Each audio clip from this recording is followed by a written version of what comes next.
thăm vinh bảo quê tôi. Thôn tôi đó đất là đôi mới, nhà hai bằng hai ngói đỏ tươi, đường quê tôi khang trang sạch đẹp. Ơn Đảng ơn Bác Hồ mang cuộc sống ấm no.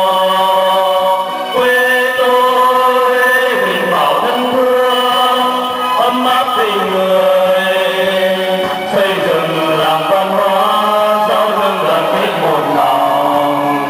Quê tôi đất cao đẹp trời, cùng nhau xôn xóa nhà tranh bánh nghèo.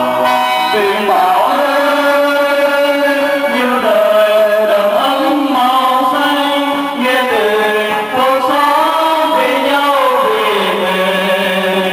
Vinh bảo ơi, tháp cao mưa nắng dài dầu, chung chiều thân vọng như câu nói lòng. Vinh bảo ơi, niềm vui nó giữa đời, niềm tin yêu sáng quang trời ước mơ.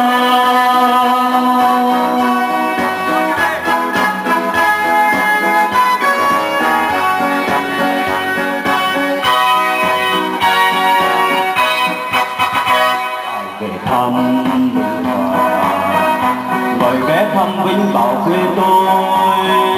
Thôn tôi đó đất là đôi mới, nhà mai bằng hai ngói đỏ tươi, đường quê tôi khang trang sạch đẹp. Ơn Đảng ơn Bác Hồ xây cuộc sống ấm no.